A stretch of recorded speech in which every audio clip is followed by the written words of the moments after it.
Here to introduce the Pharmacy Benefit Innovation in Autoimmune Disease, Balancing Access, Cost, and Complexity. So this panel is going to be focused on autoimmune disease. The session unpacks rising drug costs, the evolving role of biosimilars, and how PBMs are balancing formulary management, specialty services, and innovation. So it gives me great pleasure to introduce the moderator, Jonathan Ogorchak. And yes, we are related, so take it away, big brother. Aren't too many Ogorchaks out there in the world, so it makes it easy to identify. Good afternoon, everybody. Good to see you all again. I have the honor of moderating this panel here for the next 45 minutes or so. I'd like to turn it over. I'll just give you guys the opportunity, if you could just introduce yourself, your organization, maybe one sentence as to why you're up here today. That way we could just test the mics too and make sure that they all turn on correctly. There you go. Yeah, exactly. So, Nick, you want to go ahead? We'll start with you on the end. All right, thanks. Nick Page, I'm the Chief Clinical Officer at Welldyne. I've been in the PBM industry for nearly 30 years now and over a decade at Welldyne. I've run specialty and home infusion pharmacies and currently focus on formulary clinical program development at Welldyne. And good morning, Cody Olson, PBM Formulary Director with Scrippius. Our team is involved with supporting our PBM partners' formularies along with our Select Health commercial formularies, maximizing market competitiveness, clinical comprehensiveness, minimizing adverse selection risk, along with rebate maximization. So all these things, obviously, specialty pharmacy management and benefit design are integral to the work we do. Good afternoon, everyone. Billy Schnell, pharmacist by training, and I lead the clinical account management team at Abarca. Our CAMs are really well situated kind of to be at that intersection of formulary strategy and clinical services. So specialty and the high dollar cost items are something that comes up all the time for us. Well, let's dive right in, guys. So we're here to talk about autoimmune disease. And right now, it's one of the biggest spend categories across all pharmacy benefits. Not only are they costly, but they're complex. They require these different higher touch types of specialty products. And now that we're seeing things like biosimilars, we're seeing prescribing patterns change too. I'll start with you, Cody. What do you see some of the biggest challenges with the rise of costs, and how do you balance cost with access to these therapies? Yeah. I think one of the challenges that comes to mind is that not everybody in the pharmaceutical use process is thinking about the costs. You have prescribers, they're looking at the patient and they say, clinically for reasons X, Y, and Z, I think this is the best drug for this patient to treat the condition. The patient, they have insurance, and they want their drug to be covered. Otherwise, why have insurance? And while they think about their direct cost with these high-cost products, there's a lot of copay assistance programs, et cetera. So they're not thinking about the total cost of the system. So that's part of the problem. I think as we reviewed yesterday in the IQVIA presentation, the volume increase with these products is really a driver in the cost and something that needs addressed. I recently read a report from 2022 to 2024, the general population that was taking at least one specialty drug grew by 0.5%, which when you're talking drugs that are 5+ figures a year, that's a significant increase in spend. So as far as balancing that, how do we take that cost side, but make sure we got access as well? It starts with a thorough clinical review. You got to look at the clinical trials of the drug. You've got to look at inclusion-exclusion criteria, guidelines, key provider input from your specialists to figure out its place in therapy. And if it is ultimately added to formulary, then you're applying appropriate utilization management. Maybe it doesn't fit in a first-line therapy, you put it in second or third line. Something unique at Scrippius is we have our own contracts with the manufacturers. We're able to negotiate directly with them. So we'll say, okay, for this class in particular, autoimmune diseases, we said, okay, after this thorough clinical evaluation, these are our first line bucket of products, here's second line, and here's kind of the rest. And we've been able to negotiate with the manufacturers to get rebates for first and second line product placement. So we're really able to control costs, but maintain access for those appropriate patients that need to advance on other therapies. You talked a little bit about this clinical complexity piece of things. Nick, how does that complexity affect a strategy as the PBM when you're trying to manage cost around biologics? Yeah, thanks. I think there's a number of complexity factors that we need to kind of think about.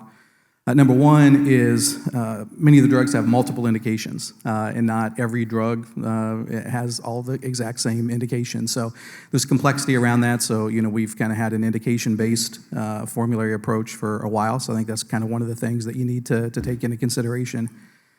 Second level of complexity is, and this is going to maybe sound humorous, there's been a change in who's making treatment decisions. And where it used to be the doctor, unfortunately, I think the patient too often is making the treatment decisions based upon commercials that they see on TV, and so that adds complexity, and they're not necessarily the most qualified to determine what medication's right for them. And I think the third complexity is that not every drug works in every patient, right? That's one of the challenges that we see. We've done some pretty detailed analysis of our data, and we kind of look at true new therapy starts, first-time biologic users. Kind of what we see is that at the 12-month mark, about 50% of patients, the drug's the right drug, right? They're still on the drug at 12 months, and it's working for them. In that other 50%, though, there's about 15% of patients 15 to 20, that are on a therapy, but they're on a different therapy now. So drug number one didn't work. And then one of the challenges is the gap between drug A and drug B in our population is about 120 days. So 4 months that they ended up going without something because it wasn't the right drug. And so if you do the math, and then what that leaves is there's 30% of patients that at 12 months aren't on anything. And it may be that they gave up on abandoned therapy because it didn't work. It may have been because of cost.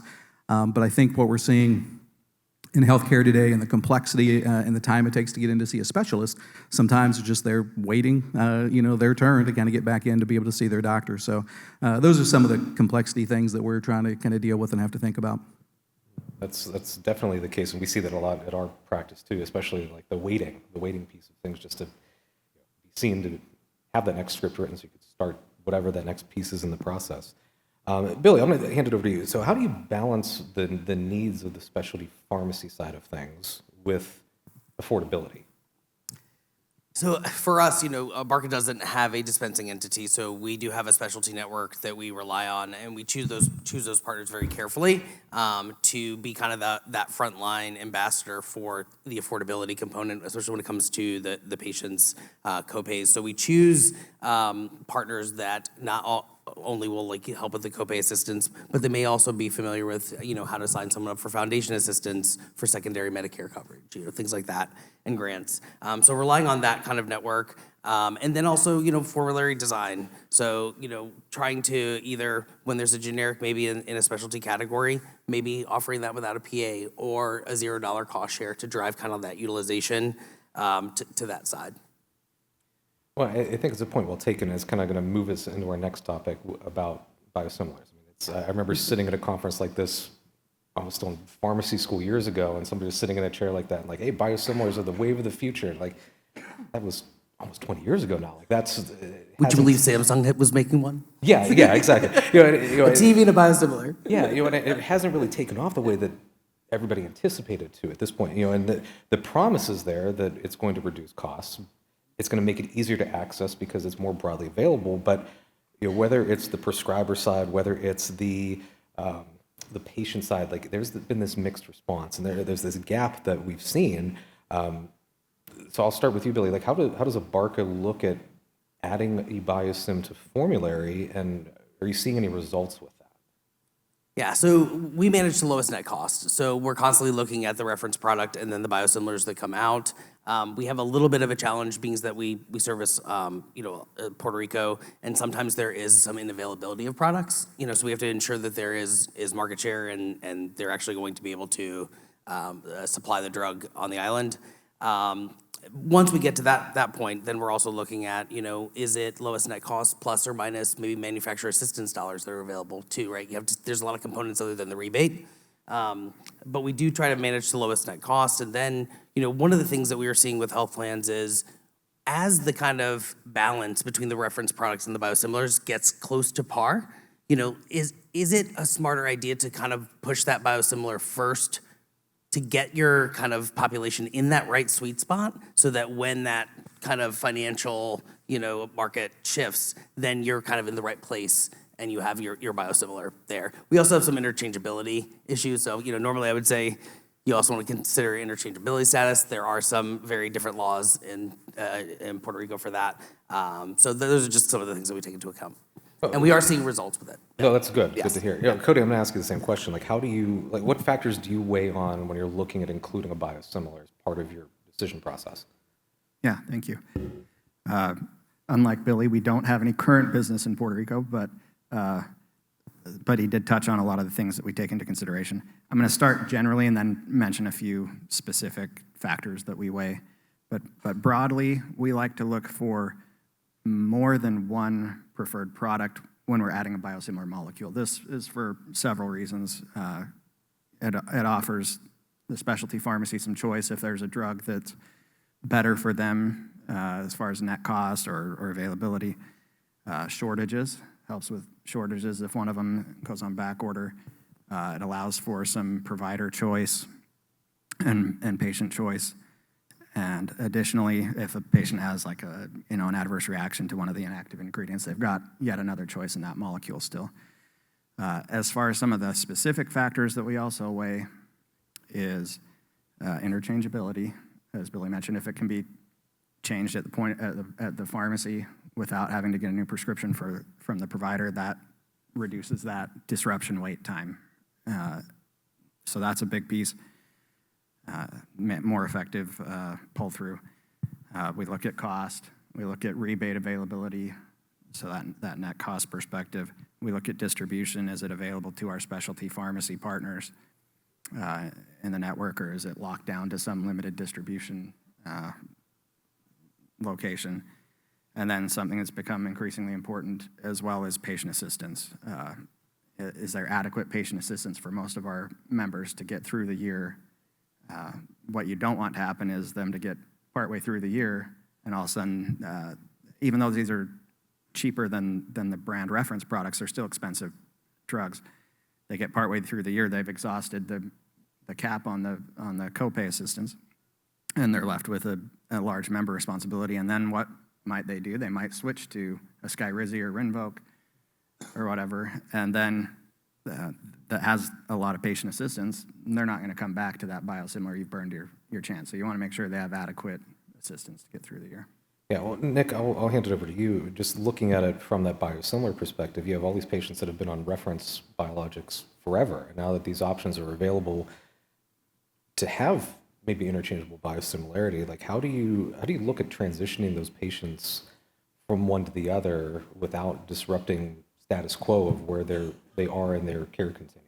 Yeah, thanks. I think like many things in life, it comes down to communication, right? It's having adequate time. So we typically, encourage, plan sponsors as they're implementing, shifts, or as we're thinking about formulary shifts, to provide 60-day notice to members and providers and the pharmacies to make sure that there's adequate time to let folks know. I think a lot of times from a member perspective, it's sharing information about the quality of these particular medications and the outcomes that we're seeing. I think, there continues to be more and more publications and data that's kind of coming out that says, yep, you know what, people are transitioning fine. We're not really seeing, therapeutic failures. Most people are doing very well on those particular products. I think giving the patients the confidence, and also because some time's kind of gone by, again, letting them know that's like, these aren't new, right? They've been around for a couple of years. And again, we've seen really good success in kind of transitioning those kind of things. So I think those are some of the key things. And then again, making sure that we're working with providers within the PBM, making sure that we're kind of going through and updating all the prior authorizations so that we put, hard blocks on the reference products and messaging so that, everybody remembers kind of what's going on. And then, oftentimes sending updated letters to the members and the providers We have seen some pushback where somebody will say, well, I've got a letter in my hand that says that, my Humira was approved, right? So we make sure that we give them a new letter that lets them know that the Humira is no longer approved, but there is an alternative product that is. So those are the kind of the general steps that we go through, and that really kind of helps smooth things out. Well, you kind of touched on this, and I'm going to just throw this question out to the group. What about the physician side of this? Because obviously you need buy-in from the prescriber to get started on a transition to a biosim. What kind of shifts are you seeing with physician response to that? And more importantly, from the PBM side of things, what should that response look like in terms of how you're targeting those physicians and conversations with them, so that way you get their buy-in to this, and it just doesn't seem like it's being kind of forced upon them. So I'll open it up to the group. I can start. I'll add a couple of things. So, number one, if we're kind of thinking about the transition where they've prescribed a reference product and we're moving over to the biosimilar, we're seeing pretty good transition for that. Again, a lot of the PBMs are doing that. It's a little bit more commonplace. Occasionally, we'll see a physician that on the initial, so oftentimes we're doing the transition upon a PA renewal. We find it to be a little bit easier most of the time, unless we've got clients that say, nope, I need the savings sooner, and then we will work with them.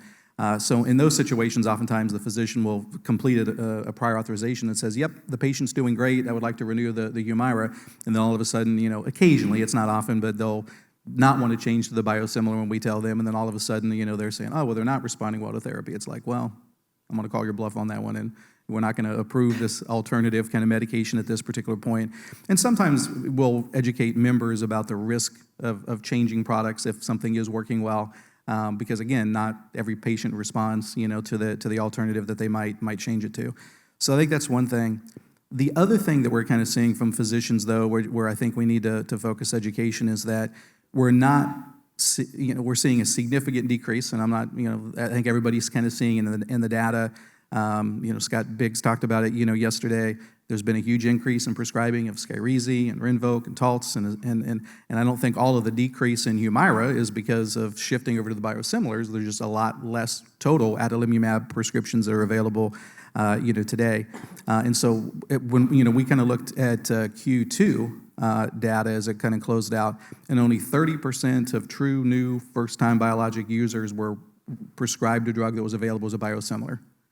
So if you go back 3 or 4 years ago, that was 70, 80%, of all first-time starts were going to be those, products that didn't have biosimilars, but, those, same products, today. So we're certainly seeing a good shift from reference product to biosimilar, but that's not what they're choosing to prescribe first line anymore. How about you guys? Any other thoughts on that?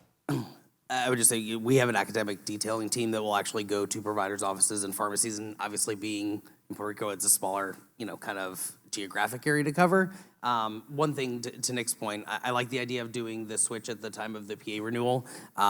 Another, method to do is also to just make sure that PA is in place for the biosimilar. So this way, it's kind of ported over. That's a good selling point to physicians. A lot of them just want to know which one do you want? And sometimes providing just even like a grid of cheat sheets of, those drugs for which plans can be helpful to the office staff. Luckily, a lot of the foundation was already set years ago. Scripius Select Health has a very strong track record of tight formulary controls. So, I mean, we've had great transitions. I'll talk about that more in a minute. But as far as, to Nick's point, what they're reaching to first, are they going to a biosimilar or a brand? So we've tried to sweeten the pot. Billy mentioned, co-pays and things like that. So we've moved our biosimilars down to generic tier, even though they are a high-cost specialty medication.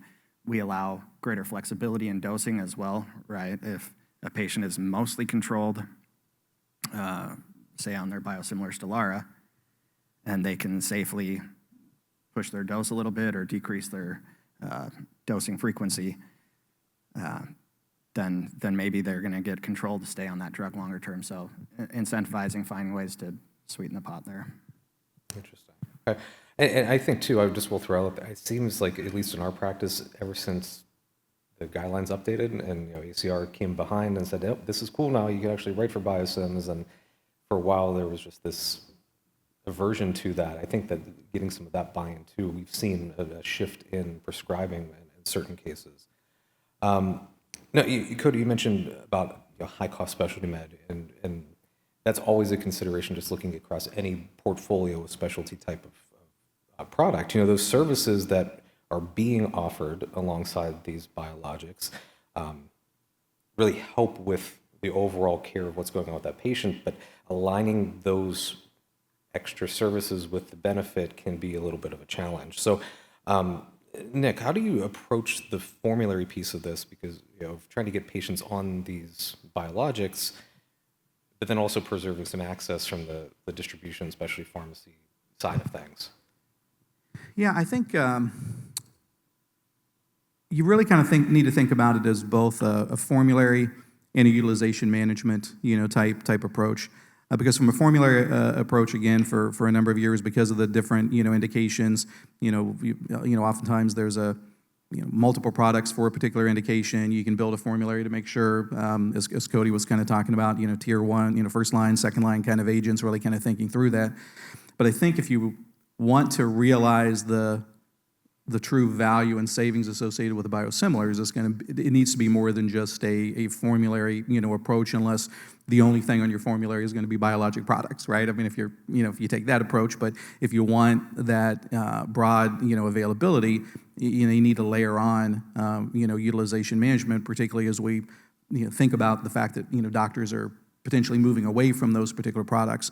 And so to me, it's kind of, PBM 101. Like I said, I've been doing this for a long time. And so, I remember when the PPIs came out and the angiotensin II receptor blockers, and it used to be common practice that you had to try and fail the lower cost generic, or, first line kind of agents before you progress to these newer kind of agents that maybe didn't have tons of additional, value.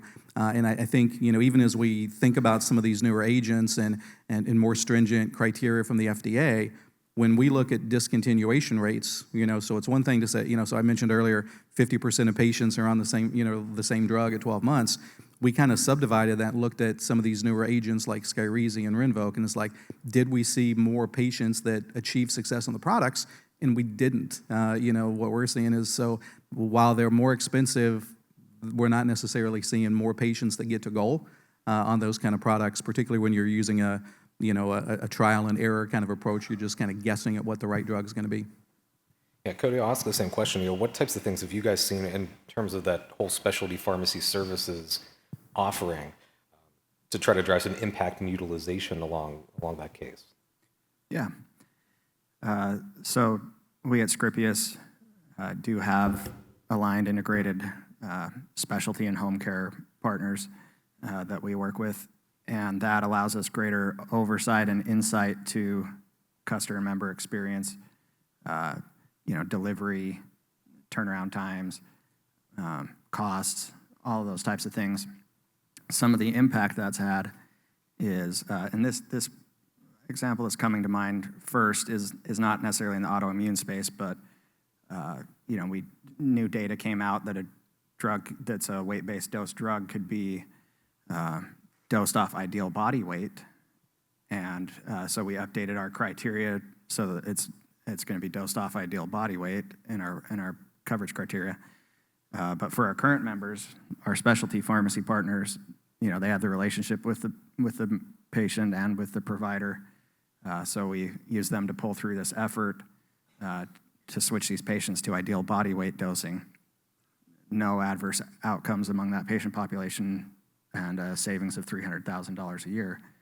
A more recent example, as I mentioned earlier, Scripius and Select Health, we have a strong track record of tight formulary controls, but that's enhanced when you're paired with a specialty pharmacy or home care partner that can assist in that. So this summer, when we made the switch from Stelara to biosimilar Stelara products, in 1 month, we were able to transition 98% of our commercial members, 95% of our Medicare members, and 100% of our Medicaid members over to the biosimilars at an 86% net cost reduction. That's impressive, impressive stuff. Billy, I'm gonna ask you the same question. Like how, with your network of pharmacies that you rely on, like how do you align the specialty piece to make sure that there's not just the access, but the affordability for these? Yeah, I mean, I think that both Nick and Cody said it the same way. You know, it's really about how we design the formularies.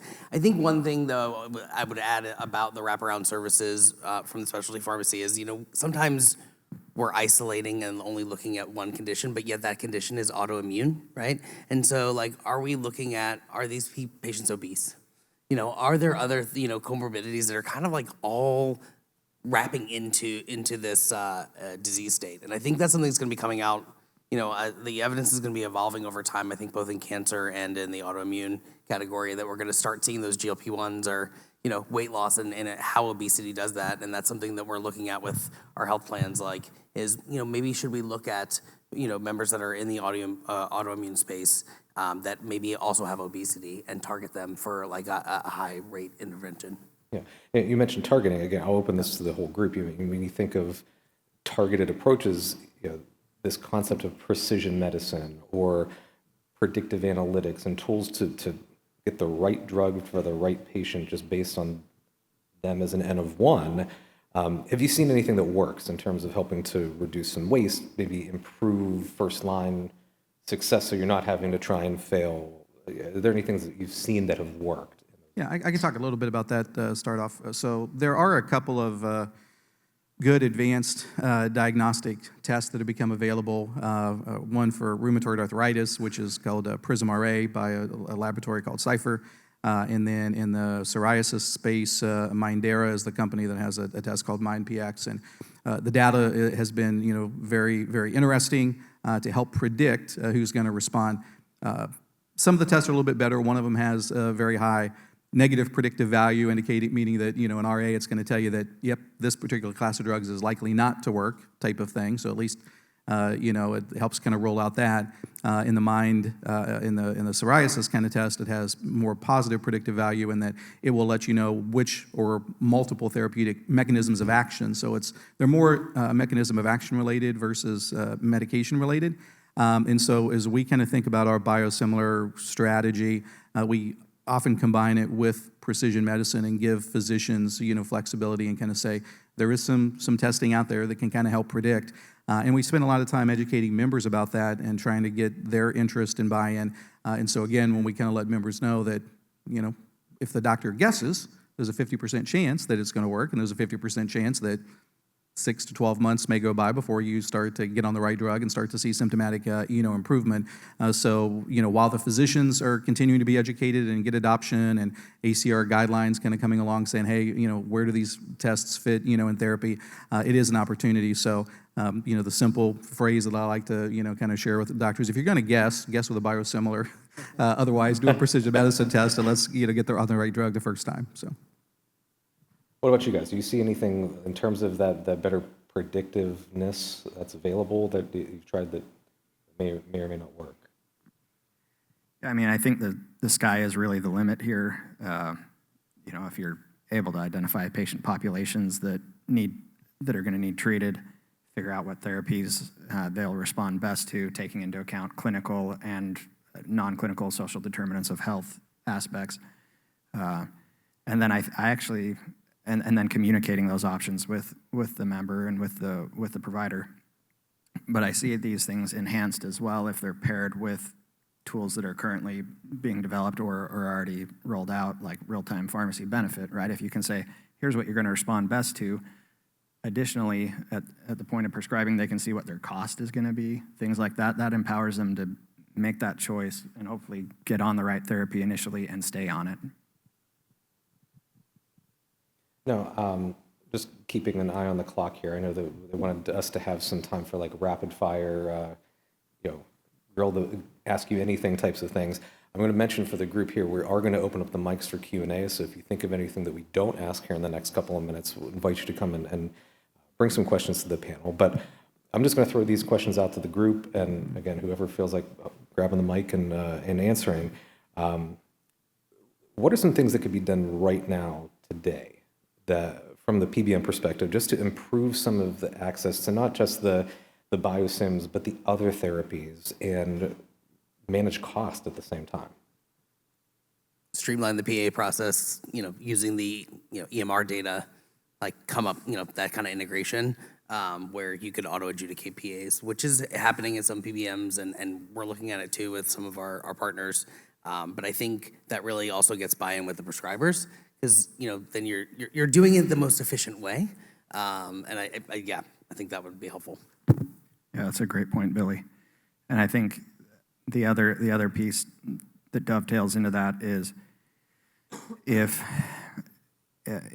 cost savings and access are priorities to you, you need to build your formulary around those priorities so that you're driving that those things to be important. So as I mentioned, biosimilars on a lower tier, put them as a preferred in your prior authorization criteria. Those types of things. So you got to really build your formulary to achieve what you're looking for. Don't know if I've got anything else to add on that Okay, one. perfect.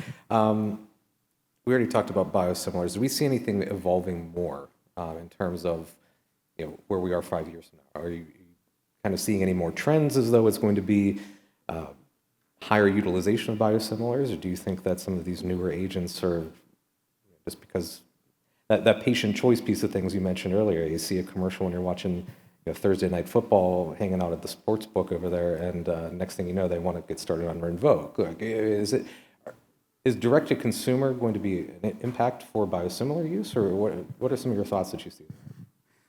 I don't see direct-to-consumer promoting biosimilar use. I think we're going to have to work really hard as an industry to counter against that.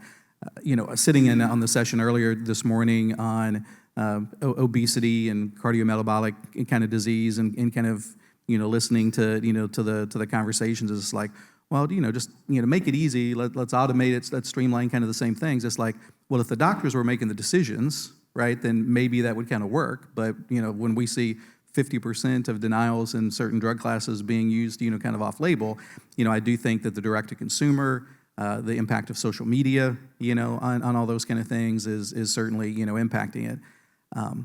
Coming off of the last session, I think one of the interesting things is how can we use AI to help predict not just, within precision medicine, but I've got a pharmacist on our specialty team that's decided to kind of go back and, do an advanced degree in, advanced analytics, type of stuff. And so one of her, not a thesis, but one of her key, projects was, she took, our, Humira, TNF, kind of patient data, looked at some demographics, created like 5 different of these specific learning model type things to kind of figure out which one was most, predictive and accurate, and then looked at, hey, this is what the model predicts is who's going to respond well to therapy, and then did they actually respond well to therapy? So some very encouraging kind of things in that particular space. So I think looking at the different, patient demographics and, gender and race and prior response to different kind of therapies and other comorbidities, is interesting. And I think these, advanced learning models may ultimately kind of help better predict, and get people on the right drug the first time. How about you guys? Any other thoughts in terms of uptick change, those pieces of things? I mean, I think you will see continued comfort and acceptability to biosimilars. You're just facing, as Nick said, a lot of uphill battle in the newer products being reached to first. But I do think people will get more comfortable with them. You'll see them be mainstream. And I think you've got to put your foot down as an organization, as a PBM, as a payer, and say, my contract with the manufacturer for this rebate needs to allow for a required biosimilar step before advancing to this product, right? You've got to just put your foot down on certain things to help control that and keep that adoption up. Another question for the group. So if you could change one thing about just overall formulary management when it comes to these types of autoimmune disease pieces, I'll start with you, Billy. Like, what's the one thing that you would want to change to make things easier across the board? actually don't know where to start. That's why I picked you first. Yeah. I mean, I think it would be the clarity of the messaging, like back to like pharmacies and providers, because I think I worked in health systems before. Like providers have good intentions, they just don't know. Like they don't know what the covered agent is, and they're amenable to it, but they just don't want to go through the hassle. It's kind of like real-time benefit check, or at the point of prescribing. If it was in every patient's record, they'll do it.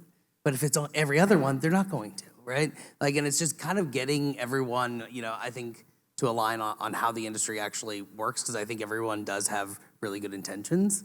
By the way, most people don't know that their employer group is self-funded. Everyone thinks they're sticking it to an insurance company, and they're not. They're actually hurting themselves. And I've actually talked with HR leaders. I'm like, is that something we should kind of, make people aware of? Maybe they'll feel more community about it. But I'll turn it over to Cody. Yeah, Cody, how about you? Like, what would you change in terms of formulary management with this class? Yeah, no, I think Billy just made a great point. Really quick, just to dovetail onto that is a lot of it, yeah, you wish people would understand access and controlling costs. You have to control costs. You're kind of sticking it to yourself if you're just utilizing a lot of expensive therapies. But as far as one thing I would change maybe would be a shift to just upfront, transparent drug pricing. You're paying for the value that drug actually brings versus what the market will bear. And that's going to shift formulary design where you're going to prefer those therapies, which is going to improve patient outcomes and drive down costs in the end for the patients. Nick, how about you? What's your one wish list thing that you would change? I'll carry the theme that I've kind of started. I think that healthcare in America would be much more cost effective if we went back to not allowing pharma to do direct-to-consumer advertising. Very fair. Before we open up the floor for questions, I want to give you guys in one sentence, and try to keep it to one sentence. If you need commas in there to wind it together, we were doing that earlier. But if you had to give a key piece of advice to everybody that's sitting out there today about how to balance the cost, manage access, manage complexity, like how would you suggest that be approached with looking at autoimmune care? I'll start. I think I'm actually going to try to keep it to a sentence, is make sure that you've got the right utilization management strategies in place to promote biosimilars. If you just allow free market design to drive savings, it's not going to happen. All right. I'm going to go for 2 sentences. We're cutting your mic after one, just so you know. One is being agile. Things are always changing, so being able to move quickly on cost savings opportunities, whether that's rebate driven for biosimilars or quick conversions to biosimilars, et cetera. So being agile.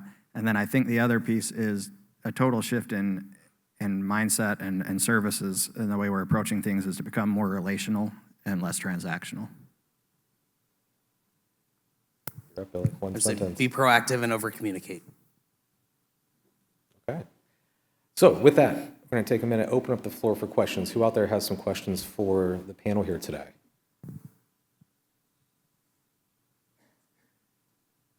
All right, since nobody's jumping, I'm going to throw one out to the panel. So, we talked a lot about what seems to be the self-administered side of the world here, but what shifts are you seeing when it comes to cost savings or not as it relates to site of care determination?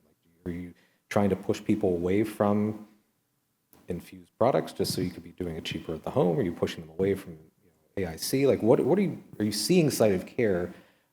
Because I know for a number of years, this was always a conversation around this disease class. So how does site of care affect some of these things? I can start. We're seeing more interest from clients and consultants than we've seen in the past. We toyed around with the idea. A few years ago, I had spent some time in home infusion before coming to Welldyne, and so we've looked at it off and on. And as we looked at development kind of strategies, there just wasn't a lot of interest and uptake. We weren't getting a lot of questions, a lot of interest. In the last year, we've had multiple clients that have proactively come to us, and we've got a few that we've implemented some strategies on. And so in the inflammatory space, we do have, one of our largest clients that has basically moved all of the IV products, not so much a J-code block, per se. I mean, some of them we're trying to move over, but ensuring that even the drugs that need to remain under that are fully infusible, that they don't want to move over to the pharmacy benefit, that they still have to go through a prior authorization process with our organization so that doctors are not, going to a buy and bill strategy on an IV kind of product where they haven't tried, other, appropriate therapies. So more interest, in that, and seeing some early success. Do you guys see anything in terms of site of care?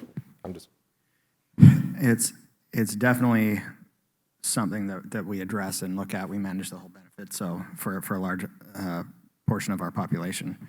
And so there's definitely value in a lot of the infusible products. They have a place in therapy, and we keep we've definitely taken some products that we were seeing some aberrant claims, like, huge costs, and identified those and moved those to a site of care restriction and had a lot of success with it.